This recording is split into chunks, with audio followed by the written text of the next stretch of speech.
आज हम एक ऐसे मामले पर बात कर रहे हैं जहां तकनीक, मानवीय भावनाएं और अपराध का एक बड़ा ही मतलब अजीब सा जाल बुनता हुआ दिखता है। हाँ बिल्कुल।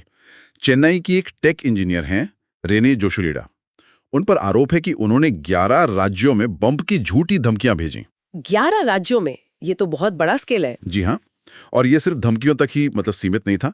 इसमें सैकड़ों फर्जी email IDs, VPN, Tor browser का इस्तेमाल, पहचान छुपाने के लिए, है ना? पहचान छुपाने के लिए डार्क वेब का इस्तेमाल, और जो सबसे ज्यादा परेशान करने वाली बात है वो ये कि अहमदाबाद में एक विमान दुर्घटना हुई थी। हाँ, एयर इंडिया वाली। हाँ, उसकी झूठी जिम्मेदारी लेने का दावा भी किया गया। ये सारी जानकारी टाइम्स ऑफ इंडिया की एक लेख से है। तो चलिए इस पूरी कहानी को समझते हैं। ये रेने जोशिलिडा है कौन? डिलॉयट में सीनियर कंसल्टेंट, रोबोटिक्स इंजीनियर, आखिर इतना सब क्यों? देखिए, लेख के मुताबिक वजह काफी निजी है।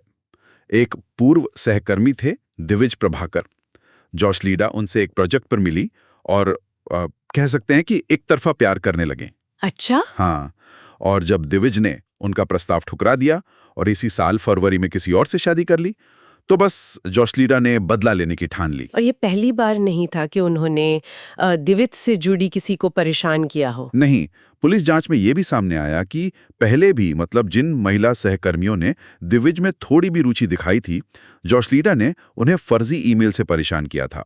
इतनी बुरी तरह कि एक ने तो नौकरी छोड़ दी। बाप रे। तो ये रंजिश काफी गहरी थी। लेकिन बदला लेने का ये तरीका, सैकड़ों फर्जी ईमेल आईडी बनाना, वो भी दिविज के नाम से मिलती जुलती। हाँ, यही तो इस केस को इतना हैरान करने वाला बनाता है। उन्होंने अपनी तकनीकी स्किल का पूरा इस्तेमाल किया, वीपीएन यूज किया ताकि आईपी एड्रेस ट्रेस ना हो। और तो और पिछले 2 सालों में करीब 80 वर्चुअल फोन नंबर खरीदे थे। 80 वर्चुअल नंबर? जी। और इन सब से फिर धमकियां भेजी, कहाँ कहाँ? हाँ, गुजरात, महाराष्ट्र, राजस्थान, तमिलनाडु, दिल्ली समेत 11 राज्यों में। निशाना बनाया गया स्कूलों को, अस्पतालों को, स्टेडियमों को, सार्वजनिक जगहों को। जैसे अहमदाबाद में? हाँ, अकेले अहमदाबाद में ही 21 जगहों को उड़ाने की धमकी दी गई। इसमें नरेंद्र मोदी स्टेडियम भी था, सिविल अस्पताल भी था। मकसद साफ था, बड़े पैमाने पर डर फैलाना और दिविज को फंसाना। ये अपने आप में ही बहुत गंभीर है।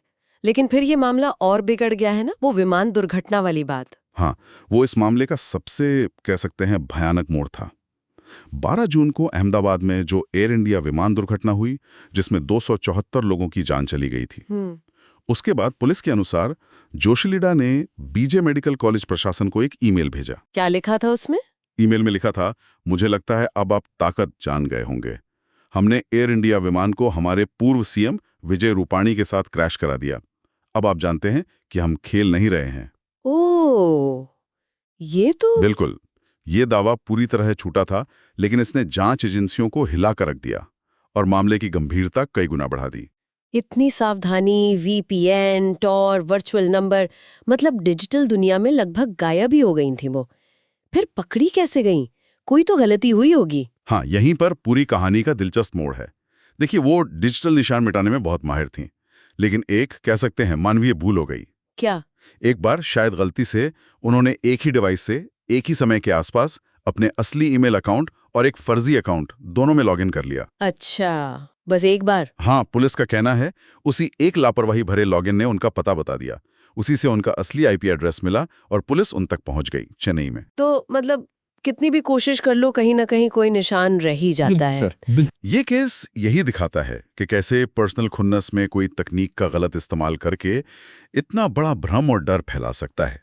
एक इंसान ने 11 राज्यों की पुलिस को परेशान कर दिया। सही कहा। और यह भी साफ होता है कि डिजिटल दुनिया में पूरी तरह से गुमनाम रहना लगभग नामुमकिन है। एक छोटी सी चूक और आपकी पहचान सामने आ सकती है।